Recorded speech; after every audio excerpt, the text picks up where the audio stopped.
most farmers are suffering from maybe trying unsuccessful ventures, that's in dairy farming, and most likely, or like in most cases, is contributed by choosing the long cows. That is the cow, the type of cows you see, the genetics are not good.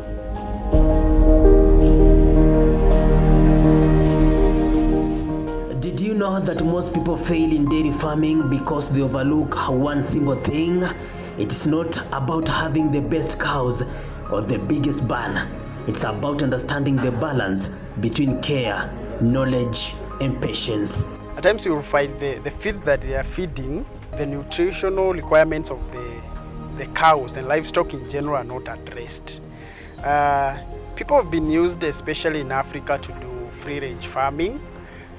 And you see this is really affecting because in free range at times you won't be able to easily control diseases, you won't easily control maybe feeding, you won't easily maybe anytime the cow has a problem because you have very less interacting time. This is one of the biggest dairy farm in Kiambu County, and today in this documentary I'm going to speak to experts in dairy farming so that they can teach us on feeding, breeding, and so many things, including the challenges in dairy farming. Come along with me. My name is Daniel Kihoro.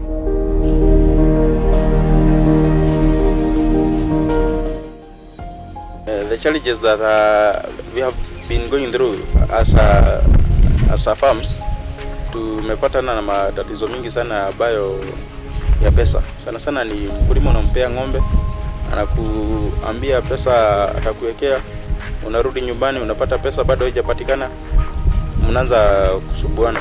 Hiyo ndio challenges kubwa sana nimeona, and the challenge that is giving me a lot of pressure and stress. So I have decided not to be giving animals on credit. If you are interested in an animal, get an animal, prepare yourself with the money, come and select a good genetics, so then I give you the animal. Young people are turning away from dairy farming, but experts see a world of opportunity. With innovation and hard work, the dairy industry promises a profitable and sustainable future. Now, it is time to rethink the possibility in dairy farming. I'm not even talking to those young ones. Leave alone that we are trying to encourage the young ones that once they have the energy, they have to go in for this kind of project. I tell them there is money in farming and that they should take farming as a dirty job. It is even good for you to be dirty but get money.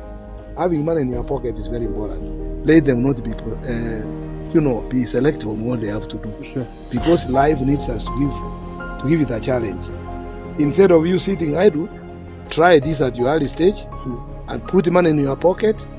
Farming is a good job, it's an enjoyable job, and you will have your life, without problems. Okay, we've been having a misconception of farming being a dirty job, farming being this career of people who failed in life, or maybe the old folks, that's our parents. But that has been past, that has been a theme of the old. Because you see, it's only like with the increase in population, more people need food. This brings up the aspect of agribusiness. So the moment that you engage into agriculture, you see money is there, you have to think how best to improve it. And they are the people who have skills. They can even maybe be so innovative to include maybe value addition, incorporating technology in production, and definitely it's a business that have money. The moment you start with one animal, in a year you can be having two animals. Ile ng'ombe umenunua tuseme 150 hapa, in the next year you shall be having two animals of around 300,000. So in 5 years you might be having 10 animals. But if you start with 10 animals, so in 1 year you may be having 20 animals. So ukulima ina faida, and it's the simplest thing that most people can do. Hii ng'ombe inataka tu marisho, chakula, it's plenty in Kenya. yeah, you just have to plan yourself well. What I can also advise Gen Zs is to pop up into dairy farming. Dairy farming is profitable. Acha kutoka shule udhanie ati mpaka upate kazi utafanya kazi. Yeah, anza na kulisha kabuzi kako hapo, anza kulisha ng'ombe yako hapo. As time goes, hata unafika mahali unaona hiyo kazi ya kuandikwa haina faida.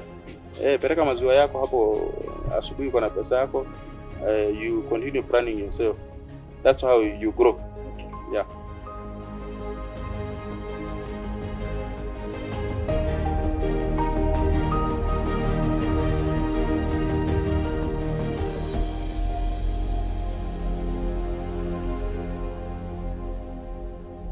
Behind me, you can see cows feeding directly from dry matters.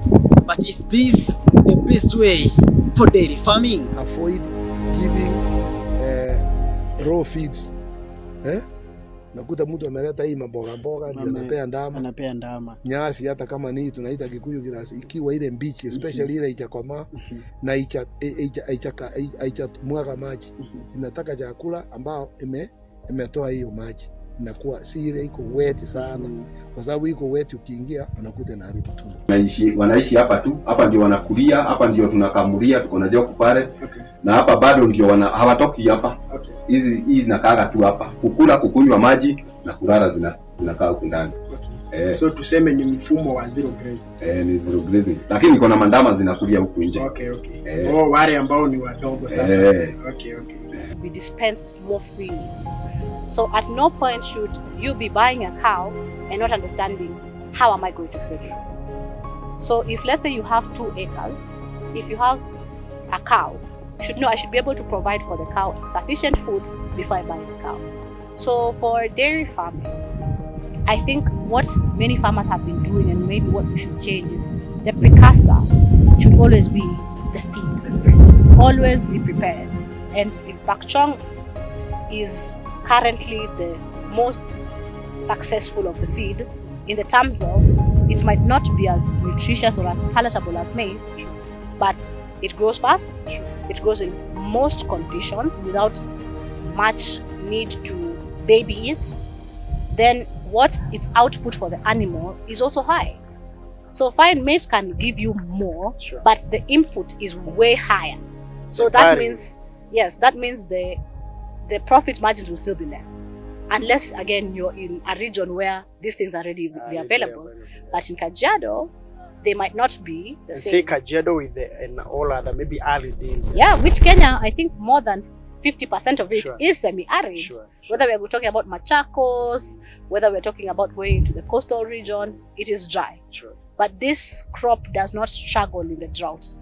And even when it is completely dry, the crop itself will not die.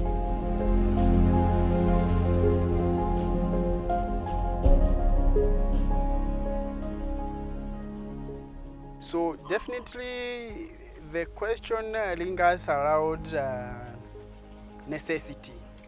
If you find maybe on the end goal, if you are a farmer and you want to engage in meat production, definitely you need a crossbreed of maybe the locals with the modern cows that give a lot of meat.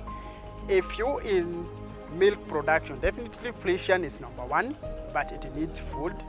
If you're in an area that is hardy, like a drought, there's a lot of drought, you definitely need a more hardy cow, and then I would probably maybe recommend Asha or maybe Jersey. So it depends with the environment and where you are, but if your environment is favorable, definitely Friesian will be number 1 in terms of milk production. Kitu ya kwanza muhimu sana, unaangalia kichwa ng'ombe. Those animals that you see with the white patches here at the head, those are heifers. They are pure breeds. That's the first thing. The other thing, we check on the sizes of the animal, so that you can identify a good animal. The other thing, you have to check on the backline of the animal. The backline of the animal has to be straight. And the body of an animal should be triangular in size and in shape. In shape. Yeah. Okay. That's why how you look at a good animal and a good producer. Okay. The shape should be triangular in shape. Okay. Should not be broken. Broken animals are for beef, for meat. So the one that you find they are quite huge, Yeah. they look more kama wamenona sana. Hao ni wanyama. Okay. Hao wengine lazima wakuwe na triangular shape. Okay.